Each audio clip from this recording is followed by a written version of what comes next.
خارج النص احنا بنخرج عن كل ما هو معتاد، بنخرج عن كل ما هو تقليدي، حتى في الشخصيات اللي احنا بنختارها. شخصية النهاردة هي شخصية عزيزة على قلبي، شخصية مميزة من وجهة نظري، وأكيد من وجهة نظر المجتمع كله، وخاصة بعد ما هنتعرف عليها في خلال الدقايق اللي جاية. الأم مدرسة، تمام، كلنا عارفين الكلام دوت، لكن لما تبقى الأم مدرسة مش لولادها بس والمجتمع كامل، هو ده التميز. الحوار النهاردة هيكون من القلب وهيوصل للقلب، حوار بسيط وعادي جدا مع شخصية تلقائية بسيطة طيبة، أم معطاءة. أم بسببها في بطلة وصلت لمسابقات دولية وحصدت جوائز على مستوى أفريقيا، والبطلة دي هي نفسها شيء مميز، شيء جميل. أم أعطت بكل ما تملك داخل مجتمعنا اللي ممكن يكون فيه تحديات قوية مختلفة عن مجتمعات تانية كتير، ولكنها موقفتش. وده اللي بيميز شخصيتنا النهاردة. مش هطول عليكم، هنفتح الكلام على طول مع شخصيتنا النهاردة، وهنخليها هي اللي تتكلم عن نفسها من خلال حوارنا المفتوح مع الأم المثالية بالنسبة لراديو موجة مرح، واحنا بنعتبرها كده، وده أقل أقل أقل تقدير ليها. النهاردة في حلقتنا واستضافتنا ليها معانا الأم المثالية اللي أنا حابة أقول لها عمتي عيشة، عمتي عيشة فرج هيوب بولعبادي. أهلا بيك يا عمتي عيشة. اهلا بيك. نورتينا في استوديو راديو مرح، وسعيدة جدا جدا جدا بلقائك والكلام معاكي. سعدة. عمتي عيشة، حابين نتعرف عليك الأول. طبعا في البداية بس قبل ما نبدأ حوارنا مستمعينا الكرام، معلش انتوا هتلاحظوا ان في بعض الكلمات هيبقى في بدوي في مصري، ده بحكم ان المذيعة والضيفة بدويات، ودي حاجة طبعا تشرفنا. تمام. الحاجة التانية ان احنا هنتكلم بدوي اللي هو المفهوم، بحيث ان الرسالة توصل لكل فئات المجتمع على مستوى مطروح وبره مطروح. هنتعرف عليك يا عمتي عيشة. تمام. هتقولي لنا اسمك ومولودة فين، ويعني كلمينا شوية كده بقى عن طفولتك يعني. ماشي. السلام عليكم. عبيدي عايشة فرج هيوب من مرسى مطروح، ومولود غاط رباح، ومطرح اللي نبدي توه فيه عزبة العجارم. تمام. انت حضرتك اخواتك قد ايه؟ اخواتي الله يرحمهم غير واحد، اخ واحد يعني ولد وبنت كنتوا؟ تمام. اخواتي بساعد فرج هيوب. تمام. الرحلة اللي حضرتك هنتكلم عنها خلال البرنامج النهاردة مع المستمعين ومشاهدين البث المباشر لموجة راديو مرح، اكيد الرحلة ديت كان ليه او في جانب كبير قوي بيأثر عليها التنشئة، تربيتك انتي. بنات البادية أو بنات القبائل في مطروح التربية مختلفة وليها طباع وخواص كده مميزة خاصة بيهم يعني. يعني بدون مبالغة ممكن نقول ان البنت بتتولد او بتتربى في اسلوب التربيه ان هي ام مسؤوله من وهي صغيره، يعني من 6 سنين تبتدي تشتغل في البيت، مسؤوله عن اخواتها. مظبوط. كلمينا عن الحاجات ديت، قولي لي. نبيدي اول ما ميت اب العويل اشتغلت 10 سنين في قصر الثقافه. هنرجع لاب العويل، بس نبيدي نريد نتكلم عن الطفوله بتاعتك انتي. يعني انت تربيتي، هل الام مثلا كانت بتحملك فعلا المسؤوليه ولا كنت بنت دلوعه؟ لا دلوعه، حكم ان انت بنت وحيده يعني. لا دلوعه انا. اسمني دلوعه عندها لي. لا والله. والله. بس الدلع ده جاب فايده. ايوه الدلع جاب فايده يعني. الحمد لله. الحمد لله. قولي لي، اتجوزتي انت عندك كام سنه؟ 14. 14 سنه. من العيله كالمعتاد ولا بره لا صنقري رجلي سرقني نعبدي. تمام. بره القبيله. تمام. و احكي لنا بقى بعد ما اتجوزتي بقى كام من الولاد ولادك قد ايه الحمد عددهم؟ لله عندي 6 ولاد نبدي. ما شاء الله. وبنويت؟ 4، 3 سلموا ووحدين. بسم الله ما شاء الله، يعني 10. 10 إيه. اخر العنقود منى. آخر العنقود منى. تمام تمام. آم، احكي لنا بقى، يعني انا مش عايزه اتكلم كتير، انا عايزاك انت اللي تتكلمي، يعني انا عارفه ان انت ماشي، بس قولي متحدثه. لي انت قولي لنا نحكي. يعني احنا هنعذرها معلش، يعني مستمعينا احنا اكيد في توتر طبيعي يعني، بس احنا يعني هنتكلم بمنتهى التلقائيه عادي خالص. تمام. انت قلتي لي ان والد اولاد حضرتك، زوجك يعني توفى سنه 96. ايوه تمام كده. وساب لك ال10 ولاد، كان اكبرهم قد ايه؟ اكبر واحد عند 22 سنة. تمام. واصغرهم كانت منى، كان عندها قد ايه؟ سنة. كانت سنه. تمام. كانوا كلهم في مدرسه؟ كلهم في المدارس. تمام. احكي لي بقى، كملتي معاهم ازاي؟ كملت معاهم المدارس، وبعدها كملت معاهم الجيش، اللي خدم واللي تعافى. تمام. اخر واحد عبد الله مشى، قالوا له انت مواليد شهر واحد ما تركبش. تمام. ما دخلش الجيش؟ لا ما دخلش الجيش. عبد الله بشير اللي معي هذا ما دخلش الجيش. عبد الله بشير امتد ولد الرئيس، قالوا له انت ما تركبش. تمام. طيب، انا عرفت ان انت كنتي حريصه ان تعلمي ولادك ال10. ايوه حريصه. طيب كأرمله. ايوه ارمله. ويعني نقدر نقول لوحدك برضو. تمام. ايوه. وولادك اكبرهم عنده 22 سنه. ايوه.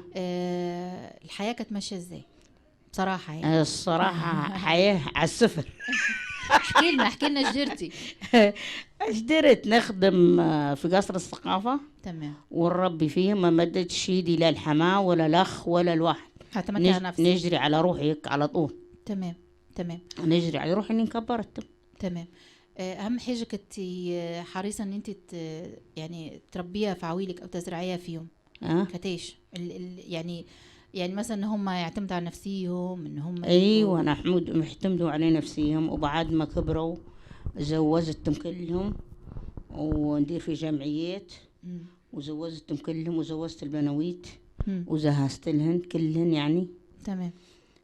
ما سبتنش يعني، احتاجنش لحد، لا الخال ولا السيد ولا اي واحد. تمام. اي واحد ساعدني خالص. حقا الصبوين كتبت في الجمعية الخيرية، يعطوا فيه في بوتجازات ويعطوا فيه في التلفزيونات. نبيدي كتبت مش ردوه من مصر، قالوا لا مالش بنوت.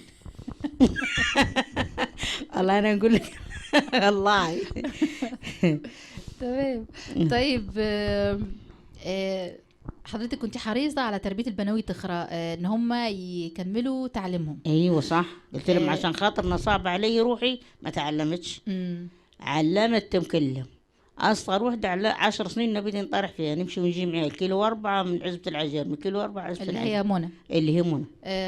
منى من ذوي القدرات الخاصة.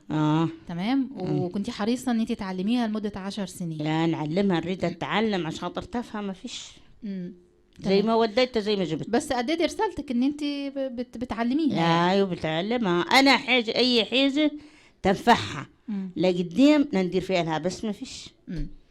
طيب انت كنت حريصه ان انت تعلمي عويلك او البنويت؟ ايوه. طيب انت بقى اخبارك ايه مع التعليم؟ لا انا ما نفهمش.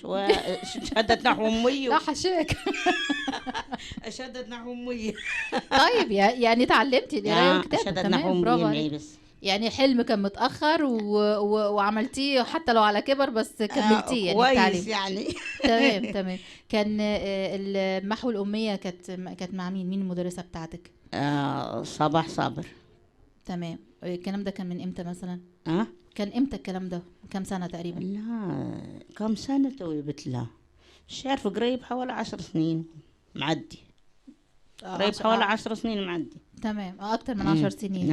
تمام. يعني حضرتك حابه التعليم؟ حابه التعليم بس ما فهمتش غير نكتب في اسامي عويلي. فهمت اسامي عويلي بس. كويس تكتب فيهم. اكتب اسامي عويلي واسمي واسم بوي بس. تمام. كويس. في غيرك ما بيعرفش خالص. ده كويس. تمام. برافو عليك والله. الحمد لله. طيب،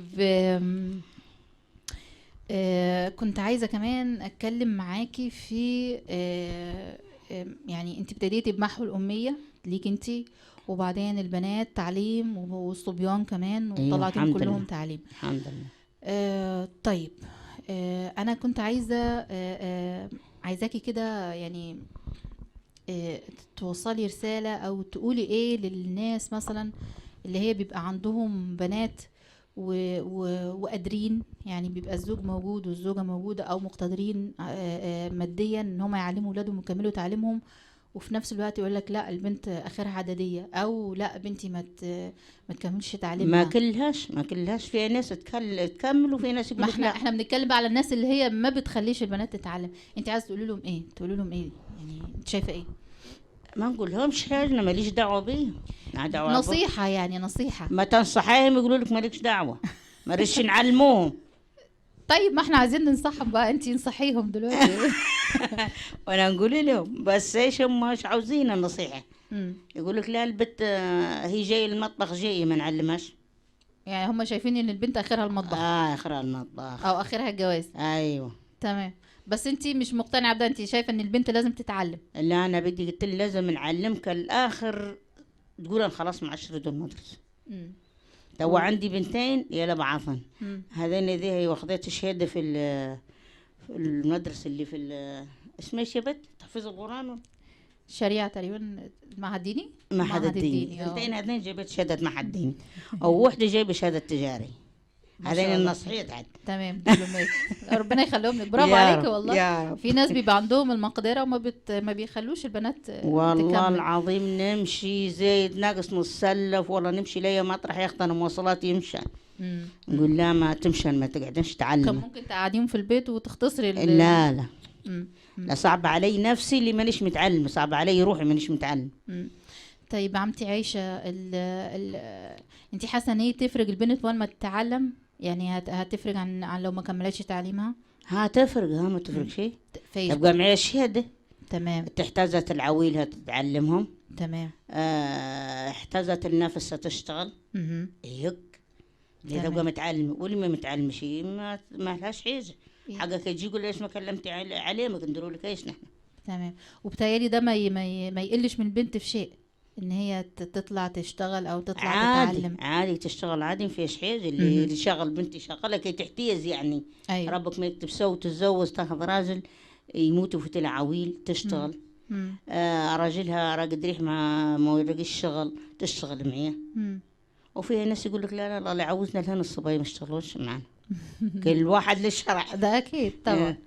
طيب انا عايزاكي كده تفتكري لنا موقف يعني انت عمرك ما تنسيه في تربيه عويلك، يعني حاجه كده تعرضت لها، موقف عمرك ما تنسيه. معروفه ها. نسيك كيف؟ احكي لنا خلينا نتعلموا منك. لا لا ربي ما يكتبها عليك يمي. معلش احنا بنتعلم من مواقف بعض، فانت لما تحكي دوت اكيد احنا برضو بناخد منه خبره. والله موقف ايش نقول لك ايش نجري في الليل والنهار. انت عندك شغله نجي نديرها. هذه وحده عندها حاجه تقول لك لا ديري لي نديرها.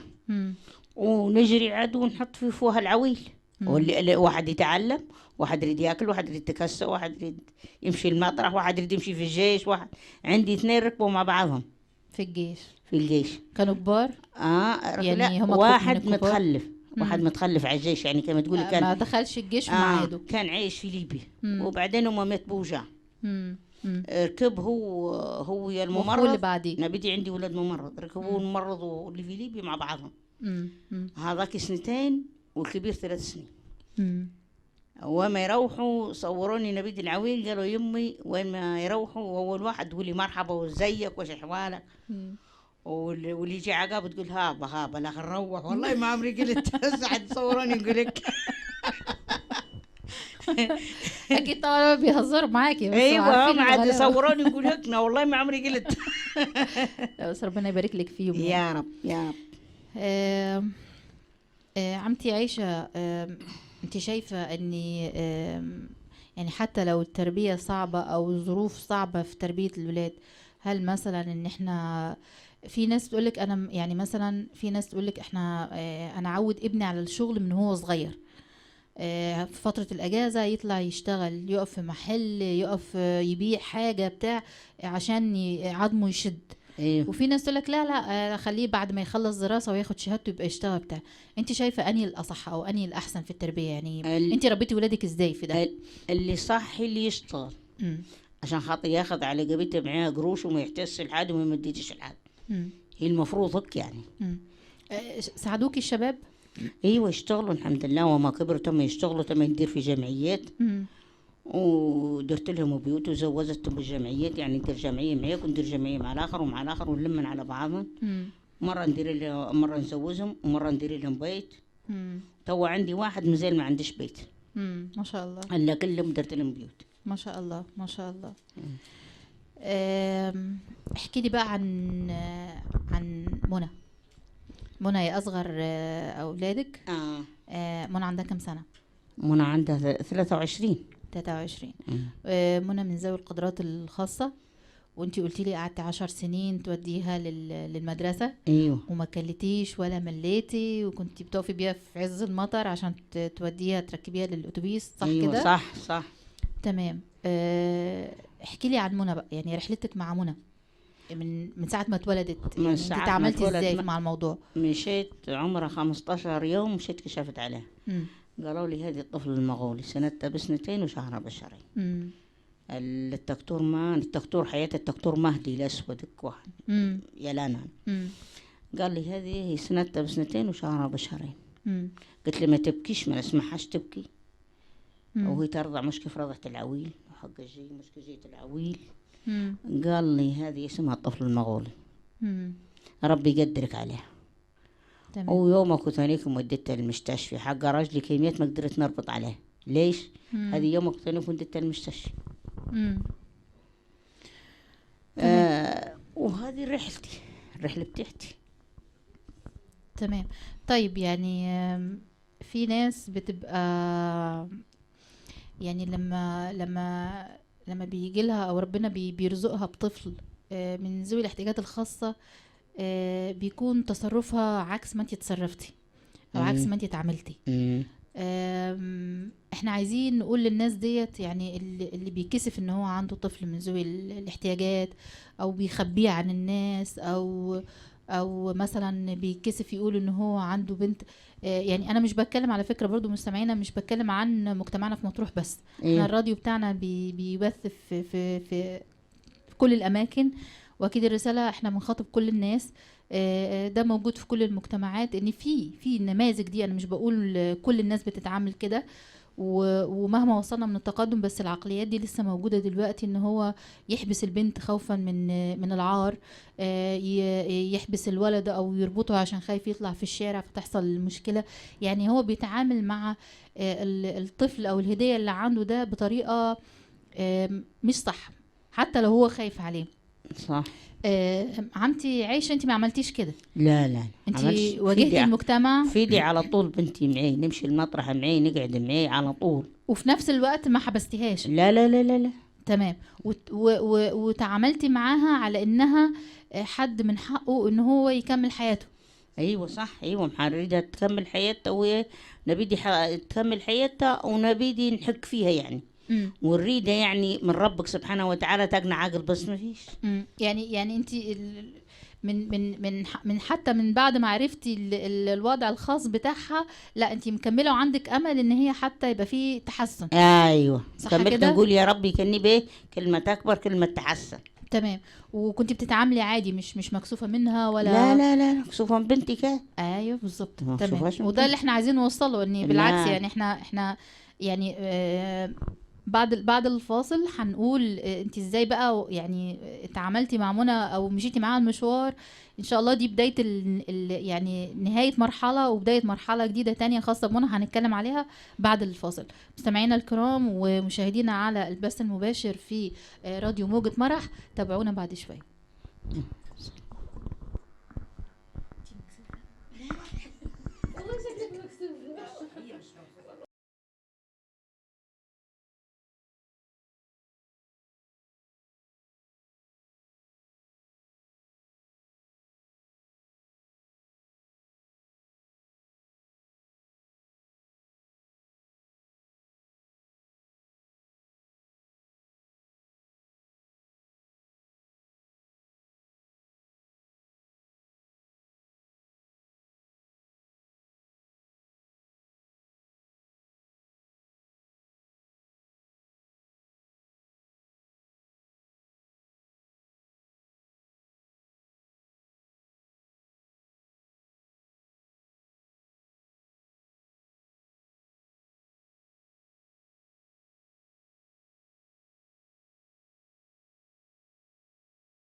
فاصل. وحلقة النهاردة من برنامجنا خارج النص مع الشخصية المميزة ورحلة الكفاح للأم المثالية لراديو موجة مرح. وهنوضح تاني ان احنا تكريم ام مثاليه. انا عارفه ان المفروض ان التكريمات دي بتتم يوم 21/3 بمناسبه عيد الام، يعني كمان شهر، بس احنا استعجلنا لان كان لازم ان احنا نبرز شخصيه مميزه زي عمتي عايشه، ونبرز رحله كفاحها في حلقه من حلقات برنامجنا خارج النص. واتكلمنا في بدايه الحلقه عن المرحلة النشأة نفسها سواء في البيت، وان هي كان ان هي يعني سيدة بدوية ليها أخ واحد، اتربت متدلعة، وده يعني مختلف. احنا المفروض التربية تبقى شديدة شوية، بس هي كانت متدلعة، ولكن الدلع ده كان بفايدة. ان هي بعد كده ابتدت رحلة كفاح مع 10 من الأبناء، 6 شباب و4 بنات، اخرهم او اخر العنقود زي ما بنقول بطلة على مستوى افريقيا في رياضة هنتكلم عنها بعد كده، وهي منى عبد الرحيم شعيب، البنوتة الأخيرة لعمتي عيشة. وهنرجع تاني للحوار مع عمتي عيشة ورحلة الكفاح، ولكن حابة هيبقى فيه معانا أول مفاجآت الحلقة لعمتي عيشة والمنى في مداخلة على أرض الواقع. شرفنا النهاردة في استوديو راديو موجة مرح زملائي الكرام والمميزين برضو من شباب مطروح، من شباب البرنامج الرئاسي العاجل لتأهيل الكوادر المميزة بالمحافظات الحدودية. معانا الأستاذ عبد الرحمن طباخ، أستاذ عبد الغني فرج، وأستاذ عصام جاد، وجايين برضو يشاركونا في تكريم أمنا عمتي عيشة. السلام ورحمة الله. ازيك؟ اخبارك؟ عامل ايه؟ ربنا يديك الصحة يا رب. يا يديك الصحة، الله يخليك، الله يبارك فيك. يديكم الصحة والعفو والعافية يا رب. مرحبا، ازيك يا ابوي؟ ازاي صحتك؟ الله يبارك فيك. ربنا يديك الصحة يا رب. يا رب. احنا مبسوطين جدا وسعداء واحنا سامعين صوتك والله. كنا مبسوطين جدا والله. تبقى طيبين والله. الله يديك الصحة. دي هدية صغيرة كده. لا تبقى طيبين واحنا يا ندعو لك ربنا يطول لنا في عمرك ويبارك لنا فيكي. يا رب يا رب يا رب. عاملة ايه؟ كويسة؟ انت تمام؟ طبعا هنستغل تواجدكم معانا بقى بما انكم شباب وبيمثل شباب مطروح وبرنامج الرئاسي العاجل. هناخد كلمة كده من الأستاذ عبد الرحمن الطباخ، وطبعا هو يعني أساسا عضو من أعضاء الرعيل الأول أو الجيل الأول من البرنامج الرئاسي، وكلمة كده للبرنامج وعمتي عيشة. مبدئيا انا سعيد ان انا موجود النهارده مع حد من الناس اللي هم علامات مميزه في محافظه مطروح، وبندعو لها ان ربنا يديها الصحه ويطول في عمرها كمان وكمان. انا سعيد جدا ان انا يعني شفتها ويعني وسلمت عليها. كمان بنحيي الاستاذ سامي وفريق طيبه للمالتي ميديا والاعلانات على المجهود الرائع اللي هم بيبذلوه، والمذيعين اللي ما شاء الله شغالين معاهم، ويعني سعداء جدا ان احنا كنا جزء من الحلقه بتاعتكم، رغم ان هي مفاجاه كده يعني غير متوقعه، لكن احنا كان لازم نشارك في الموضوع دوت. والصراحه استمتعنا بالحوار مع الاستاذه غاده ومع عمتي عيشه، وبنتمنى ان شاء الله ان الموضوع ده يبقى كتير ونشوف كل النماذج المشرفه في محافظه مطروح ونتعرف عليها اكتر ان شاء الله. شكرا ليكم. شكرا ليكم. شكرا يا شباب وشرفتونا. ميرسي ليكم. شكرا. نرجع بقى مستمعينا الكرام وحوارنا الشيق مع عمتي عيشة. وبتهيألي انت بقى بقيتي يعني معبودة الجماهير زي ما بيقولوا.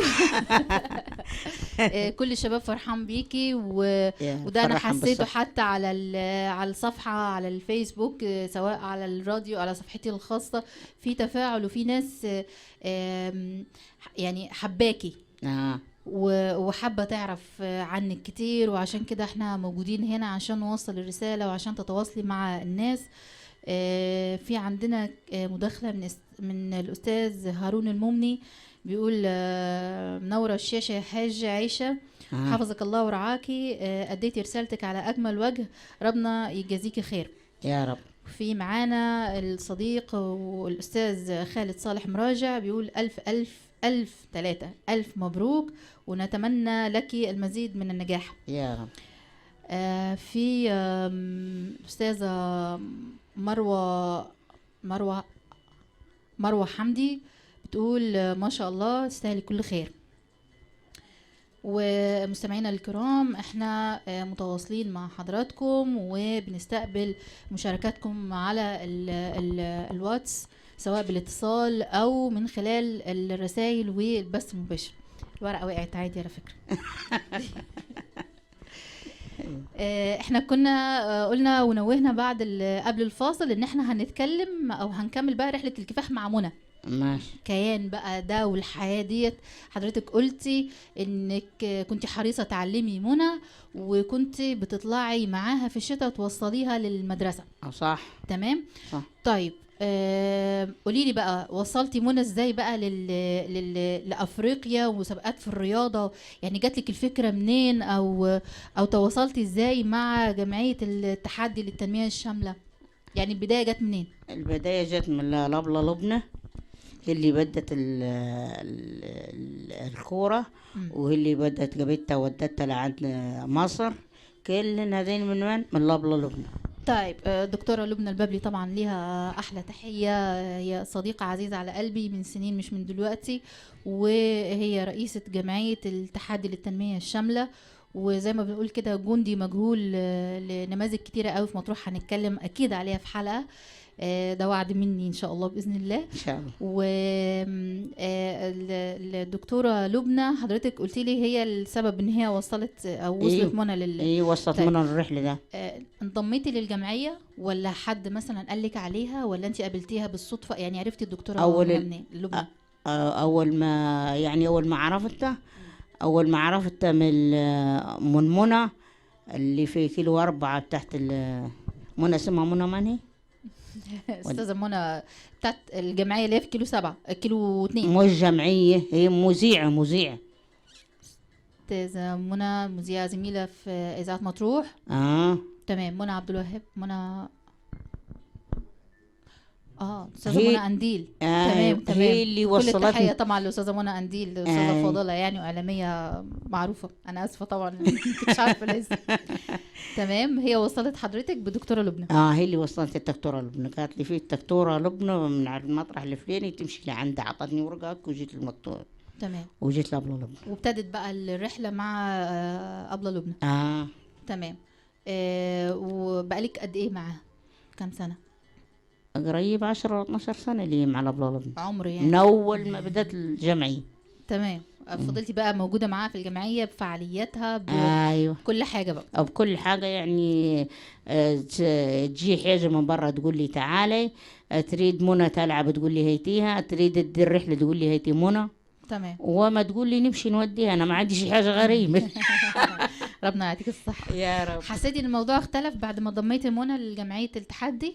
يعني الاول مثلا كنتوا قاعدين في البيت مع بعضكم، وبعدك لما انضميتوا للجمعيه تم في نشاط ايوه تطلع في نشاط وتمشي وتجي بتقابل زمايل ليها. حسي هي نفسها حسيها بروحها هي اختلفت؟ ايوه هي بروحها على لبنى منطوله تقول لا هيتيها فسحيها ما تخليهاش تقعد في البيت. هيتيها لي نفسحها، تبقى قعديش نمشي لعندها. مره تبقى تلعب كوره، مره تبقى في دارس والله في بصيره تقعد معاه غير ما يعرف الا شيء. مره تقعد وخلاص. بس اكيد مبسوطه. لا مبسوطه عاد المشي. اهم حاجه تبقى مبسوطه بالمشي. ربنا يحفظها لك يا رب. يا رب يا رب. تمام. انضميتي الجمعيه من 10 سنين، من 10 ل 12 سنه يعني. ايوه تمام. و يعني لما الدكتوره لبنى قالت لك على اني مثلا منى هتشارك في مسابقات مثلا، ما خفتيش؟ لا قلت لها ماشي، قلت لها اللي تدريها ماشي. ما كانش فيه صح؟ انا فاتني السؤال ده، ما كانش فيه اي اعتراضات خارجيه زي ما بيقولوا يعني على تعليم البنات في الاول؟ نرجع تاني مرجوعنا للجزئيه دي. وعلى ان منى تكمل مثلا في مسابقات او حاجه زي كده، ولا كان في دعم؟ يعني كانوا موافقين ولا حد قال لك لا ما تمشيش البنت؟ لا ما تمشيش. لا ما يقدروش يقولوا. عندي غير عويلي ما يقدروش يقولوا ما تمشي المطرح ما نمشي. يعني ما حدش كان معترض؟ لا حتى في البنويت الكبار وان ما علمتيهم كان عادي يعني؟ لا عادي. قلت لهم نريد نعلم، انه صعب علي نفسي، عاوز نعلمهم لا اخر وحده تقول خلاص ما عادش. يعني حاجه انت اتحرمتي منها فحبيتي صعبت علي، قلت لا انفذي منها البنويت. بس حسيتيها في تعليم البنويت؟ لا حلوه تعليم البنويت. حسيتها ما فيش. ربنا يبارك لك فيه. يا رب يا رب. طيب احنا هينضم لنا دلوقتي الأستاذة الدكتورة لبنى الببلي، رئيس جمعية التحدي للتنمية الشاملة، وهيكون معانا بقى حوار عن منى وعن المجهود اللي تم عشان تأهل منى الوصول لمسابقة دولية على مستوى أفريقيا. انتظرونا كمان أقل من دقيقة ونص.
الأساس.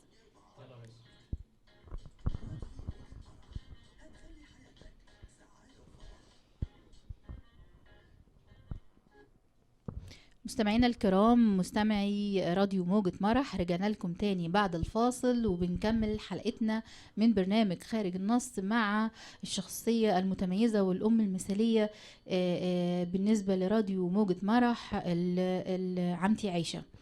وانضم لينا في استوديو راديو موجة مرح الدكتورة العزيزة على قلبي والمميزة جدا في شغلها الحبوبة دكتورة لبنى الببلي، رئيس جمعية التحدي للتنمية الشاملة، وهي الأم التانية لبطلتنا ومحور الحوار أو الإنجاز اللي وصلنا لمضمون الحلقة النهاردة.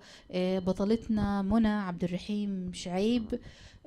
منى بنوتة بدوية من ذوي القدرات الخاصة، شاركت من فترة قريبة في مسابقة على مستوى 43 دولة أفريقية، وهي المفروض بطولة الأولمبيات الأفريقية لذوي القدرات الخاصة، ودي كانت في القاهرة.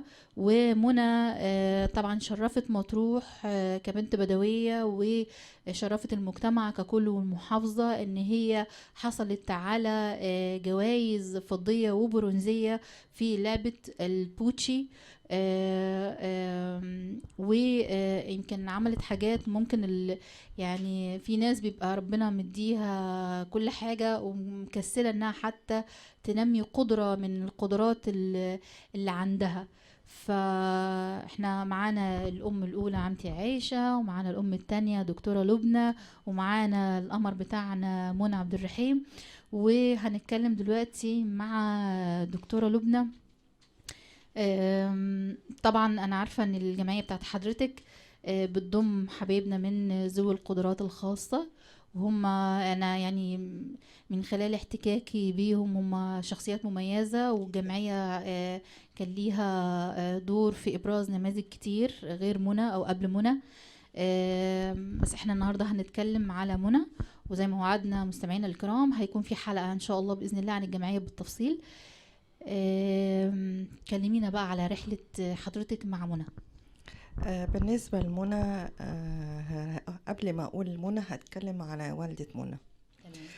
والدة منى زي ما حضرتك قلتي كده إن هي كانت حريصة من البداية إن هي ما تقعدش منى في البيت، لا كانت حريصة إن هي تغير في منى، تخليها تعتمد على نفسها، تخليها ربت فيها حاجات حلوة. يعني حتى السلوكيات، يعني حتى منى لما بتعملي معاها أي موقف مثلا تلاقيها ردودها جميلة، يعني تدي حاجة تقولك شكرا، تدي يعني تحسه عارفة البنت متربية فعلا. يعني ما بخلتش بصحتها على منى. يعني اولا احنا 10 سنين، يعني ما يقلش عن 13 سنة، ومنى يعني انا عايزة اقولك بنتي، يعني هي تعتبر زي اخت السلمى والبسمة والعمر. يعني في روح كده، مش بتعامل معاهم كرئيس مجلس إدارة ولا حبيبتي عيشة كده، لا. يعني انت عارفة في القلوب نفسها متواصلة، فدي نعمة ده انا كبيرة لمسته جدا. حقيقي في وجودي في مناسبات حتى لو قليله في الجمعيه، بس فعلا حضرتك بتتعاملي معاهم انتوا اسره واحده، وده يمكن اللي بيميز الجمعيه فعلا، دي حقيقه. الحاجة عيشة كانت احنا من سنين، من اول الاولمبيات ما كانت بتنازل هنا، هي كانت بداية كانت بتتعامل مع مدارس اللي هي التربية والتعليم مع المعاقين ذهني، لان الاولمبياد الخاص الميسي بيتعامل مع المعاقين ذهني فقط لا غير يعني. تمام. فاحنا كنا بننزل للمدارس دي مبدئيا من الاول، لان كان بيعمل احتكاك بيننا وبين المدارس مع الولاد، ونشوف الولاد ايه الوضع بالنسبه لهم، هم محتاجين وكده. بعد كده بدات الجمعيه تشارك بصفه خاصه في الاولمبياد، يعني بقت التربيه والتعليم وبقت الجمعيات هي كمان لها ابطال في الاولمبياد. تمام. فمنذ نشأة الأولمبياد على محافظة مطروح بدأت الجمعية تخش، وبدأنا نحصد، يعني بسم الله ما شاء الله ما فيش ولا سنة من السنوات غير ما كنا بنحصد ميداليات ذهبية وفضية وبرونزية ما شاء الله. يعني كانت حاجة، فكانت بتديكي دافع كل سنة احنا في ايه جديد، في ايه جديد. وكانت زي ما قلت لحضرتك ان اللي كانت الحاجة عيشة حريصة على ان بنتها لما يبقى مثلا في مباراة او اي حاجة ان هي تنزل بنتها معانا يعني. تمام. كان في استمرارية من الحاجة عيشة، وكانت منى برضو بسم الله ما شاء الله كانت بتثبت وجودها بالميداليات اللي كانت بتحصدها الذهبية. قبل ما نوصل للميداليات، حضرتك اكتشفتي الموهبة فيها الرياضية امتى او ازاي؟ يعني انا حابه برضو بحيث ان الاولياء الامور اللي عندهم اطفال من ذوي الاحتياجات الخاصه موجود في البيت، مش مشترك في جمعيه او موجود في مدرسه، ولكن مثلا ما قدرتش، او اللي موجودين في مدرسه ما قدروش ان هم يطلعوا الميزه او الحاجات اللي بيتميز بيها الطفل دوت، ازاي نساعدهم ان هم يكتشفوا ده في ولادهم ويوصلوهم لجوائز زي اللي خدتها منى؟ حضرتك هي كانت بيبان الكلام ده من خلال الرحلات بتاعه الجمعيه. يعني لما كنا بنطلع رحله كان في مثلا ده بيعمل كذا، ده بيجي يعمل مسابقات، فكانت متميزه. لكن بالنسبه منى كانت قبل كده في الجري، وكان سبحان الله يعني كانت يعني ما حدش يقول ان يعني الجسم يعني كان المفروض ان اللي هو اللي بيجري ده يكون رفيع ويكون اللي هو مواصفات لكن منى كانت بتثبت لا عندها إرادة وعندها قوة. يعني عايزة أقول لك لو شفتي صور منى وهي يعني بتجري عشان تسبق، لأن كان طبعا بتلاعب الاولاد بتوع المدارس هنا على مستوى المحافظه بتاعت من مطروح. شبه امه ما ظلم المره دي، مش اباه فكانت بسم بقى. الله ما شاء الله كانت بتحصل ميداليات. ما شاء الله. هي لعبه البوتشي كانت لسه لعبه جايه جديده يعني لسه ممكن ننوه عنها اختصارا طبعا مع احترامي للكابتن حماده مدرب منى، احنا مش هنتدخل في اختصاصياته، ولكن برضو ننوه كده لمستمعينا يعني ايه لعبه البوتشي على السريع. لعبه البوتشي هي عباره عن كره لها ثقل معين كده زي البولينج، بس هي لها ثقل معين يعني. هي عباره عن 8 كور، هي بتبتدي هي وواحده تانية بيبتدوا يلعبوا. خدتي اللي بالك ازاي؟ في كره صغيره بتبقى موجوده بتترمى الاول، اللي بيرمي الاول ويصوب ناحيه الكره الصغيره ديت بيبقى قرب شويه يبقى ده هيفوز. التاني بيرمي لحد ما بنخلص اللي هي الثمان كور. وطبعا الكابتن حماده يعني ان حضر المطرة تمام، فهو تحياتنا يعني ليه طبعا عبر اسير موجة راديو مرح. هو كان بصراحه له دور كبير جدا جدا جدا في ان ولادنا يحصلوا على الميداليات ديت، لان احنا كانت قبل ما بتحصل المسابقه كنا دايما بنلعب في الساحه، فكان يقعد مع الولاد في كذا، يعمل زي التدريب للولاد، هنعمل كذا نعمل كذا. فكان بصراحه له دور كبير كابتن حماده. يعني انا سميته يعني بعد اذنك غدود سميته عمده الرياضه، واطلقت عليه هذا اللفظ. اطلقت عليه هذا اللفظ يعني. حقه طبعا. تمام. حضرتك بقى نرجع بقى نكمل احنا الاشتراك بقى منى في الاولمبيات الافريقيه وحصولها بقى على هو بالظبط. طبعا احنا بعد منى ما حصلت زي ما قلت لحضرتك على الميداليات الفضيه والذهبيه قبل كده، فوجئت كان 1/1/2020 برسالة جايالي على الواتس، مبروك منى بتمثل جمهورية مصر العربية لاعبة أساسية في لعبة البوتشي في المسابقة العالمية. أنا بس عايزة الجملة دي تتقال تاني كده عشان مستمعينا الكرام يسمعوها، معلش. جات لي رسالة على الواتس، الرسالة ديت بتقول لي إن منى عبد الرحيم شعيب من جمعية التحدي حصلت على بقت لاعبة أساسية على مستوى جمهورية مصر العربية في لعبة البوتشي، وهي مرشحة في الأولمبيات الأفريقية. تمام. فكان إحساس، ومع 1/1/2020 إحساس حلو قوي. تمام. يعني بداية حلوة مع العام جدا الجديد. يا رب يفضل دايما على طول يعني كده. فطبعا كانت حاجة تفرحنا كلنا. انت مش بتمثلي بقى لا جمعية التحدي ولا بتمثلي المحافظة الأم، لا انت بتمثلي جمهورية مصر العربية. طبعا لها الشرف، فلها إحساس تاني ولها شكل تاني. فابتديت طبعا اتصلت على طول بحبيبتي الحاجة عيشة وقلت لها مبروك مبروك عليكي منى بقت بتمثل مصر. عم تعيشة، كان احساسك ايه لما جات لك الرسالة من دكتورة منى وقالت لك الكلام ده؟ حسيتي بايه كده؟ فرحت خالص. قلت ايه بنتي حسبت على الدولة. لا يا محسوبة من يومها. الحمد لله. يعني حسيت ان انت تعبك ده ما راحش هدر. حسبت وقفتك في المطر ما راحتش، ما جاتش بخسارة. ربنا يديك الصحة يا رب. يا رب احنا وانت يا رب. تمام. وسافرتي بقى القاهرة مع دكتورة لبنى؟ مشيت مع دكتورة لبنى. احساسك بقى، احكي لنا، ايش جرتي في القاهرة؟ ايش درنا؟ كانت اول مرة تنزلي القاهرة ولا نزلتيها قبل كده؟ عمري ما طلعت من مطروح برا. كنت يوم انا اطلع واقول يا غربتي ما عنديش. يعني اول مرة تطلعي ورحتي القاهرة؟ قعدت فيها قديش؟ كم يوم؟ 11 يوم. 11 يوم مع منى وفي المسابقة. طب احساسك كان ايه لما فازت بقى ووقفت على المنصة كده في وسط زمايلها الافارقة وهي شايلة الميداليات؟ حسيتي بايش يعني اللحظة دي؟ فكرتي فيش؟ فرحت بيها، وهذه طارت بالفرحة، هذه طارت أكثر مني. ونبي طارت بالفرحة خالص. يا رب دايما يا رب. عندنا أيام يعني احنا مرينا بايام، انا مش عايزه اقول لك، عارفه على اعصابنا يعني. اول يوم عدى، تاني يوم قلت للحاجه عائشه بصي يا حاجه عائشه في قيام ليل مفيش نوم. قالت ايه؟ قلت لها لا دلوقتي خلاص في قيام ليل، وقولي للعويل كلهم هناك ان كله على كله يدعي ان منى تنجح. تفوز.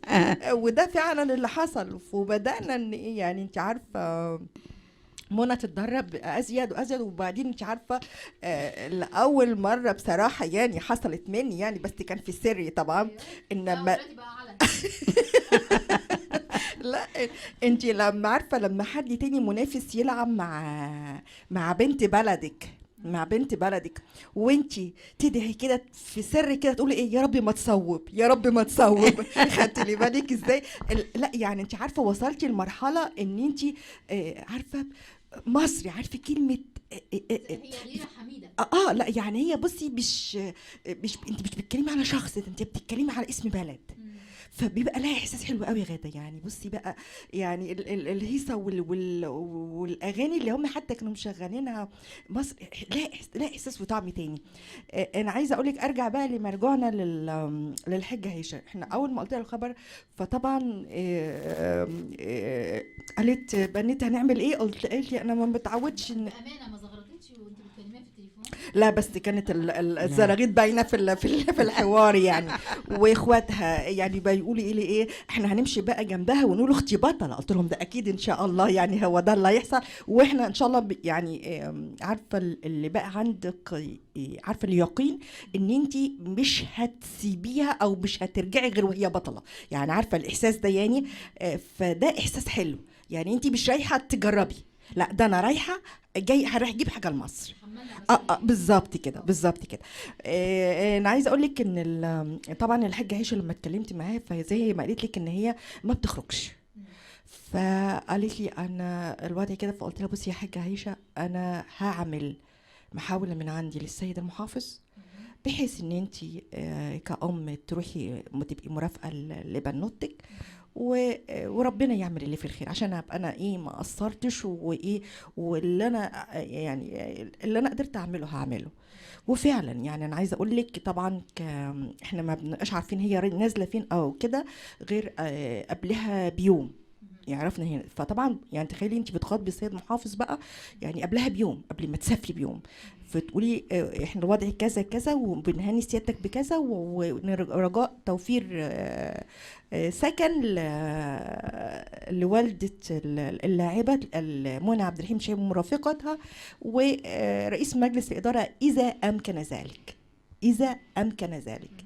خدت بال حضرتك؟ ف طبعا يعني مش عايزه اقول لك ان هو فعلا ما اعترضش. ولقيناهم بيتصلوا بينا الصبح بيقولوا لنا هو انتوا لسه انتوا اخباركم ايه؟ ادونا الارقام الفلانيه عشان نحجز لكم كده يعني. فبدأنا فعلا نتحرك انا ومنى والحاجه عائشه وبدأنا نتحرك وسكننا وكان احساس حلو يعني. يعني منى بصراحه شرفتنا. منى شرفتنا طبعا يا منى هي شرفت الدوله كلها يعني. هي بتمثل الدوله بالظبط يعني. دي حاجه احنا نفخر بيها بالظبط. ففرحت بقى الحاجة عائشة واخواتها كانوا معايا بقى ساعة كل ما يحصل نلعب ماتش ولا حاجة. ايه الاخبار؟ اللهم الحمد لله ربنا كرمنا. ايه الاخبار؟ ادعوا لي احنا جايين في الماتش اللي جاي. فاحساس حلو بصراحة يعني. فانا عايزة اشكر يعني السيد المحافظ من خلالكم على الوقوف جنبنا. وعايزه اشكر طبعا حبيبتي الحاجه عائشه ان هي كانت مصره على نجاح وتميز منى. وعايزه يعني هي كده بلغت او وصلت رساله لكل ام لديها ابن ذو قدرات ومهارات خاصه ان هي تصبر وتطلعه يتدرب طالما شايفه فيه ان هو في المجال او المهاره ديت هيثبت وجوده. ما تكلش ولا تملش زي ام منى بالظبط. هي لا كلت ولا ملت. مش عايزه اقول لك احساسها كل شويه. بصي عارفه عينيها على منى، وفي نفس الوقت عارفه يعني احنا كنا ايه، احنا كنا واقفين بس يعني عارفه من بعيد كده، بس عشان ما نعمل لهمش برضو ايه قلق او نحسسها ان انت كل شويه منى تيجي لماما، لا احنا كنا غير كده خالص، احنا كنا بنبص على منى من بعيد يعني من دي عارفه بتبصي بس الحنان كده والامل احنا جنبك، فده كان احساس يعني انتوا منى حملتوها المسؤوليه كمان. لا منى بسم الله، انا عايزه اقول لك منى كنت تشوفيها بسم الله ما شاء الله حاجه تانية. يعني منى كانت تلبس لوحدها، كانت تسوي سريرها، كانت لا بسم الله ما شاء الله، كانت حاجه يعني للكل كان فخور بيها ما شاء الله، يعني كل المنتخب كان واحنا طبعا فخورين بيها. اوعي تنامي. سعدي والله. مش هتنامي؟ لا وسعدي ابدا. ماشي. سهيرة يعني. احنا كمان يعني حضرتك شكرتي ناس كتير ونسيتي نفسك، وانا زي ما قلت في المقدمه انت جندي مجهول، وانا عارفه الكلام ده عن قرب، لاني عارفه ان انت ما بتحبيش تتكلمي عن الحاجات اللي انت بتعمليها، بس يمكن انا رصدها بحكم علاقتي بيكي. انا حابه اشكرك لانك كنتي القناه او كنتي النور اللي وصل منى ل جايزة على مستوى أفريقيا أو على مستوى 43 دولة أفريقية، يعني العدد حتى نفسه يعني تقريبا القارة كلها. ف يعني أنا يعني باسمي أنا كغادة الدربالي وباسم كل بنات مطروح وباسم مصر كلها، أنا فعلا بشكرك لأن أنت اديتي الطريق المضيء لمنى والحاجة عيشة، إن هما يبقى فيه نماذج زي منى احنا بجد بنفخر بيها. حبيبتي. طبعا احنا هناخد برضو كده بعض المداخلات من الاصدقاء المشاركين على البث المباشر والرسائل التليفونيه. معانا استاذ هيثم حسين بيقول ما شاء الله عليها زي القمر، ربنا يبارك فيها. سامعه يا منى؟ طيب. في أستاذة عبير حسين تقول دكتورة لبنى منورة الدنيا، مجهود ربنا يبارك ليكي فيه. سلمى الديب، أستاذة سلمى الديب بتقولك الحاجة عيشة أم مكافحة وتستاهل الأم المثالية هذا العام. والله يا أستاذة سلمى احنا نتمنى ذلك، ولكن طبعا لظروف خارج إرادتنا هو يعني احنا ملحقناش تقديم على مستوى المحافظة، ولكن وعد مني إن شاء الله السنة الجاية لازم نقدم رسم في مسابقة الأم المثالية. ومع ذلك احنا حاولنا ولو بأقل القليل من يعني اللي احنا نقدر عليه ان نكرم أمنا عمتي عيشة النهاردة كأم مثالية للراديو.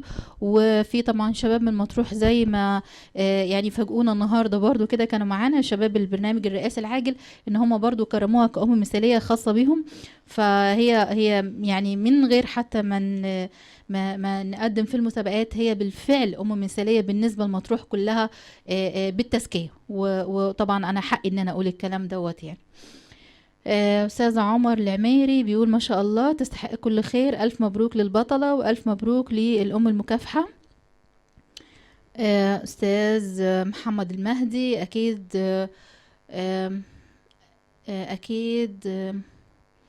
ربنا وقف جنبها عشان مجهودها ده يبقى. أستاذ سامي ممكن تحسن خطك بعد كده عشان بص أنا على الهوا بقول لك يعني. أستاذ محمد رمضان بيقول ألف مبروك ونعم الأم المثالية. شكرا أستاذ محمد. في عندنا اكاونت باسم رمز الصمود والكفاح بيقول منورة أستاذ غادة، منورة دكتورة لبنى، منورة يا بطلة يا منى، ومنورة يا حاجة عيشة. شكرا لحضرتك. أستاذ أحمد عبد الله بيقول حاجة عيشة رمز الكفاح، بارك الله فيها، بارك الله فيك. وفي بعض التعليقات كانت مختلفة شوية، زي أستاذ شريف محمود بيقول لازم دعم للبطلة، لازم الوقوف بجانب هذه النماذج، بجد خطوة كبيرة منكم، بارك الله فيكم. شكرا لحضرتك يا أستاذ شريف، وده أقل واجب مننا. في أستاذ أشرف محمود كمان بيقول فين دعم المحافظة؟ إن شاء الله في مفاجآت في نهاية الحلقة وفي الأيام الجاية بإذن الله هتسمعوا عنها، خاصة بمنى وعمتي عيشة من المحافظة. في أبو إياد بيقول هذا حدث دولي رياضي، محتاجين المسؤولين ان هم يقفوا جنب منى ووالدتها. طبعا احنا انا بعتبر محافظة مطروح بكل كياناتها اسرة واحدة، واحنا بنوصل رسائل الكيانات اللي موجودة كلهم في مكانه وكلهم في خدماته اللي بيقدمها. وبطبيعة الحال من باب ان احنا اسرة واحدة اكيد هيكون في تفاعل الفترة الجاية ان شاء الله باذن الله، وهيكون في اخبار ومفاجآت احلى واحلى باذن الله لمنى وعمتي عيشة. ام مصطفى بتقول ما شاء الله ربنا يبارك فيها ويحفظها، والحاجة عيشة مثال الام المثالية. خلاص حضرتك خدتي رسمي الام خلاص. المثاليه رسمي يعني. احنا بس مستنيين كده حد من المسؤولين يجي يكرمك بقى ويديك الشهاده. طبعا انا بشكركم على تفاعلكم معانا، وفي انتظار اتصالاتكم، في انتظار المزيد من الرسائل. لو حابين تسالوا سؤال الدكتوره لبنى لعمتي عيشه احنا موجودين معاكم. وطبعا منى برضو بتشاركنا في الحلقه بتاعتنا. هنطلع فاصل بسيط ونرجع نكمل معاكم مع برنامجنا خارج النص، وحلقتنا المميزة النهاردة مع منى عبد الرحيم شعيب بطلة أفريقيا، ومع دكتورة لبنى البابلي رئيس جمعية التنمية الشاملة، والأم المثالية لينا عمتي عيشة العبيدي بالعبيدي. ماشي.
مستمعينا الكرام، ورجعنا لكم تاني بعد الفاصل في حلقة مميزة جدا من برنامجكم خارج النص.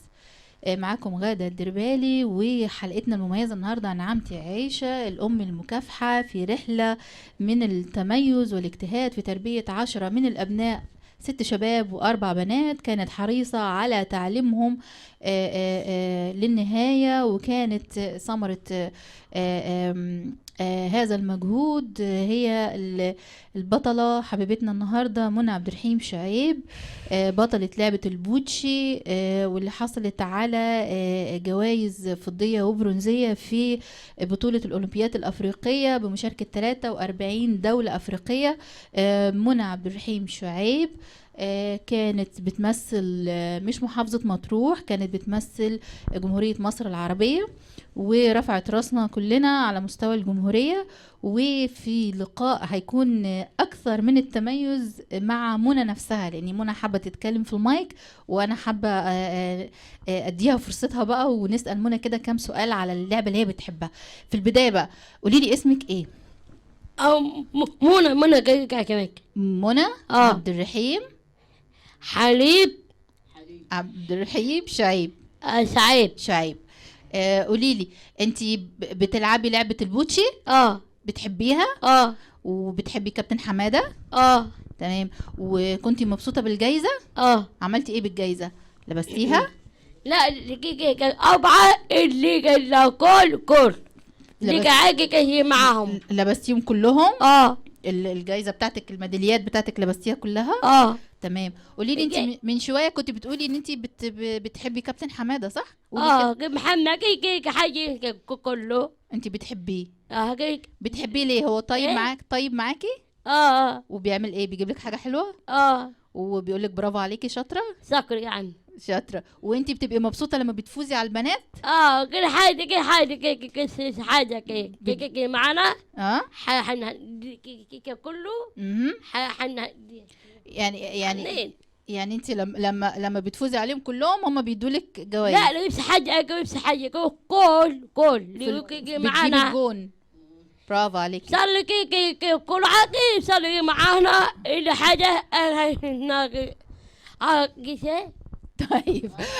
لا حاجه. انت مبسوطه بالحاجه دي؟ طيب قولي لي مين دي؟ أمك نعاسي. دي أمك؟ قلنا حاجة. بتقولي لها أمي ولا ماما؟ أم نعاسي. أمي عايشة؟ دي ماما عايشة. معانا. بتيجي معاكي؟ مش عايزة تيجي معاكي ولا إيه؟ أي حاجة كلها حاجة. ومين دي؟ دي أبوك لبنى. أبلة؟ أبلة لبنى؟ بتحبيها؟ بتحبيها قد إيه؟ عادي معانا. بتحبيها؟ لا كله محمد. بتحبي الناس كلها، بس محمد هو كابتن حمادة يا جماعة. حاجة كل حاجة عالي حابي كله يتجوز. لحظة رسالة بجد يعني من منى، يعني هي قالتها بمنتهى التلقائية. انا بقول لها انت بتحبي كابتن حمادة، فبتقول محمد واصحابي وكله. فمنى بتحب كل الناس، بتحب اصحابها، بتحب الكابتن بتاعها، بتحب مامتها، بتحب الدكتورة لبنى، وقالت كله. يعني يا ريت احنا نتعلم ده، ان محدش فعلا يكره حد، محدش يزعل من حد، محدش يقول انا مش طايق ده لله في لله. الكلمه دي غلط. يعني منى بمنتهى التلقائيه انا بحب كله. يا ريت احنا بقى نتعلم من منى ونحب كله فعلا. انا كمان بحبك انتي. لا انا احب انا.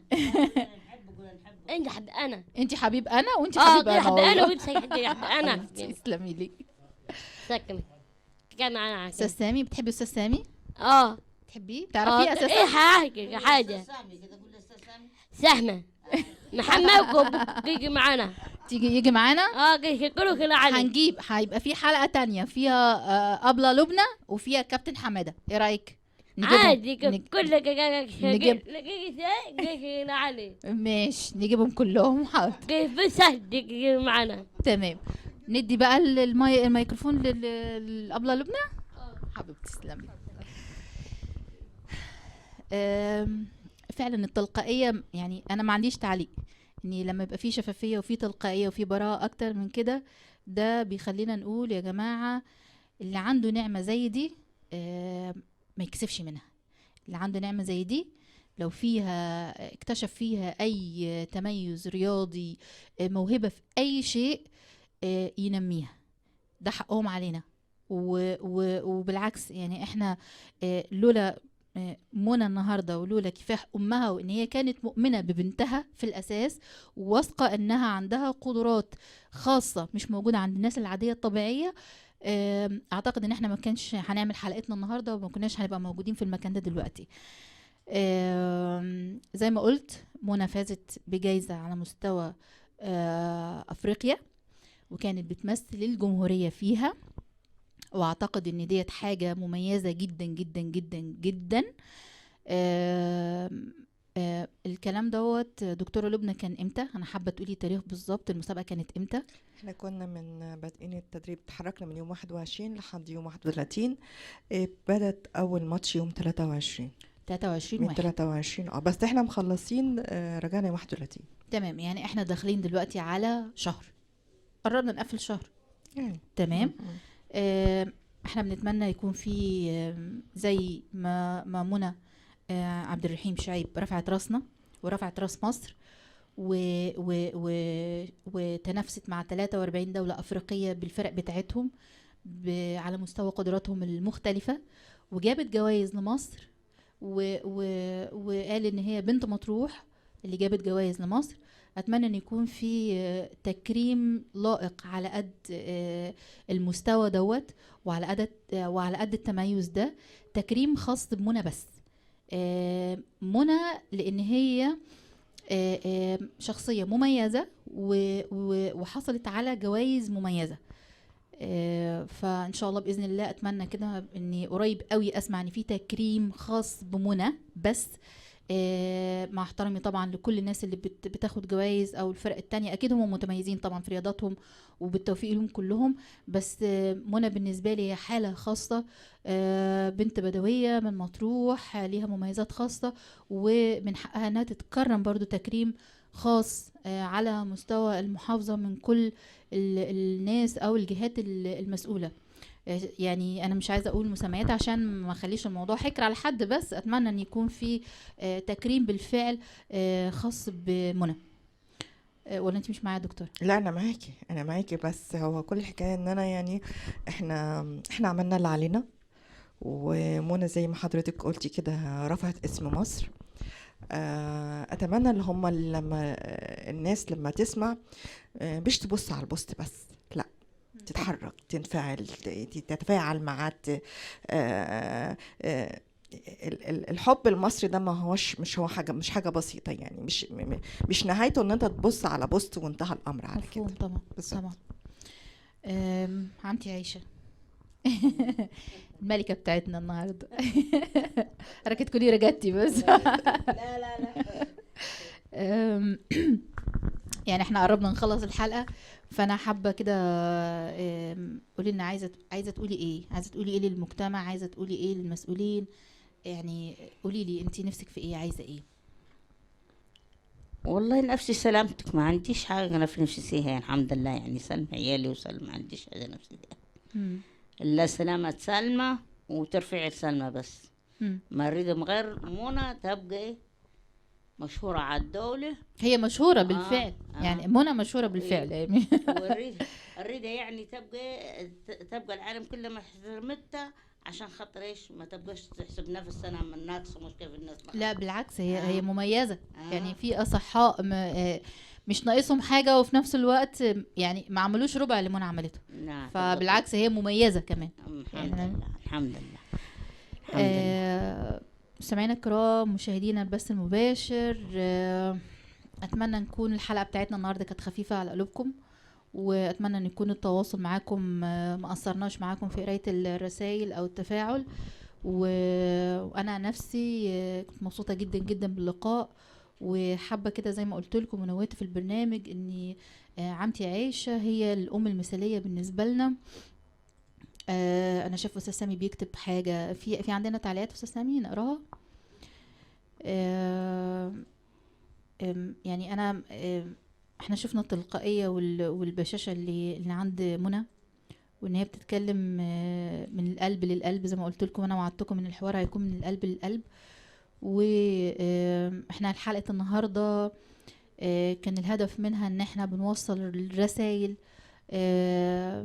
كتيرة قوي. اكيد في ناس كتير فهمت الرسائل بتاعتنا واللي احنا عايزين نوصله من خلال ان احنا لو زي ما قلت عندنا حد من ذوي الاحتياجات الخاصة، يا جماعة الموضوع ما يكسفش، لا بالعكس، انا افخر اني عندي طفل من ذوي الاحتياجات الخاصه، ولو في موهبه او حاجه نحاول ننميها. واحنا شايفين يعني اكبر مثال عندنا منى انها وصلت للعالميه ومثلت منتخب مصر في بطوله الاولمبيات الافريقيه. الحلقه كمان كان فيها مفاجآت زي شباب البرنامج الرئاسي العاجل ان هم فاجئونا النهارده في الاستوديو بتكريم عمتي عايشه، وهم كمان اعتبروها الام المثاليه، ودي حاجه طبعا تشرفنا. هنقرا التعليقات اللي موجوده معانا. في استاذ ايمن عبده بيقول اجمل حلقه حتى الان في الراديو، ما شاء الله عليكم. شكرا يا استاذ ايمن، ودي شهاده بنعتز بيها. استاذ احمد جبر بيقول الله يبارك فيكم يا رب، ما شاء الله موفقين دايما. شكرا لحضرتك. استاذ حسام عيد بيقول ما شاء الله عليها، ربنا يبارك فيكم. شكرا لحضرتك. استاذه رحاب لطفي بتقول منوره الدنيا يا حاجه عيشه وربنا يوفقك. شكرا لحضرتك استاذ رحاب. واخر مداخله كان استاذ حمد عبد المولى بيقول موفقين ان شاء الله. اشكرك استاذ حمد، واشكر كل متابعينا اللي كانوا معانا سواء على البث المباشر او عبر الاسير وبيستمعوا لينا عن طريق راديو موجة مرح وبرنامجنا خارج النص. حابة بس قبل ما نختم الحلقة بتاعتنا، احنا قلنا ان راديو موجة مرح ليه الشرف ان هو يختار بالتزكية عمتي عيشة عشان تكون الام المثالية بتاعتنا، واحنا بنكرمها قبل مناسبة عيد الام او قبل شهر من معاد التكريمات الامهات المثاليات، لان ده حقها علينا، ما ينفعش ان احنا نتأخر عنها في حاجة زي كده. فاسمحوا لي باسم راديو موجة مرح وباسم العاملين في الراديو من زملائي الإذاعيين أو الإدارة إن احنا نقدم شهادة التقدير ديت لعمتي عيشة. تتشرف شركة طيبة للصوتيات والإنتاج الفني أن تتقدم بمنح لقب الأم المثالية للسيدة عيشة فرج هيوب على رحلة كفاحها البطولية وتميزها في العطاء الأسري، ونتمنى ليك دايما التوفيق والنجاح والتوفيق يا رب. ربنا يعطيك الصحة يا رب. ألف ألف ألف مبروك. الله يخليك. وكمان مش خليها تحتفظي بيها. ومعانا كمان حاجة كده بسيطة لمنون منى. بصي منى، دي شهادة عشان انتي شاطرة تمام، وخدتي جايزة كبيرة على مستوى مصر كلها. فاحنا عملنا لك شهادة حاجة كده دي حاجة كده كل حاجة معانا سابق انت تمام. انت عارفة ان ده اسمك على فكرة. يا بح هنا بح. عجبتك؟ لا حلو؟ لا ما عجبتكيش الشهادة؟ لا انا هنا بح هنا بح. على فكرة يعني سبحانك يا ربي، لا هي السطر مكتوب باللون اللون اللي هو السماوي او لون البحر، فهي بتشاور على السطر وبتقول لون البحر، يعني ان هو اللون الازرق. فما شاء الله عليك، يعني ما شاء الله. صار امين. أعزائي المستمعين، حابة أشكركم على أنكم كنتم متابعينا النهاردة على مدار ساعتين في حوار شيق مع عمتي عيشة. حاولنا نقول أن المرأة البدوية لما بتتحط في الصعاب بتبقى قدها، وأني مش شرط ان الواحد تكون ظروفه صعبة عشان ما يقدرش يحقق طموحه واحلامه. بالعكس، دايما يعني انا على المستوى الشخصي بشوف ان الصعاب هي اللي بتعلم وهي اللي بتقوي وهي اللي بتخلي الواحد يوصل لهدفه. عمتي عيشة ما توقفتش عند نقطة وقالت اني زي ما هي بتقول ابو الولاد رحمة الله عليه توفى وسايب 10 اولاد، فلا كده الحياة كده تمام، اللي يتعلم يتعلم، ما يتعلمش لا. بالعكس انا بفخر بيها جدا ان هي كانت حريصة على تعليم البنات قبل الصبيان، وده بيخليني اشكر، اسمحوا لي يعني اشكر امي انا كمان، لان هي كانت برضو حريصة على تعليمي انا واختي برضو زي الصبيان. فانا لما بلاقي امهات بتكون حريصة على تربية البنات وخصوصا في المجتمع البدوي وان هي تخليها تتعلم وتاخد شهادة، انا يعني انحني وارفع عليها القبعة فعلا احتراما واجلال. لكل الامهات اللي كافحت في حياتها. وخير مثال كان عمتي عيشه، يعني ان هي ما توقفتش وكملت المشوار مع ال10 شباب لحد ما شاء الله، يعني كانت اخر انجازاتها منى عبد الرحيم شعيب، بطله على مستوى افريقيا وممثله لمنتخب مصر على مستوى الجمهوريه. ويا رب ما كنش الحلقه كانت ممله ولا حاجه، وان احنا قدرنا نوصل رسائل لحضراتكم ونتفاعل معاكم. واخر حاجه مشاركه كان معانا استاذ اشرف عيد، وبيقول بالتوفيق باذن الله تعالى، ونشكر كل مستمعينا واشكركم. وعلى وعد باذن الله الحلقه الجديده برضو يكون فيها ضيف مميز بموضوع مميز، زي ما تعودنا نخرج عن النص، وان احنا ما نبقاش تقليديين، ونقدر نوصل رسائل للمجتمع بتاعنا وكل مستمعينا على راديو موجة مرح وبرنامجنا خارج النص. وكانت معاكم غادة الدربالي.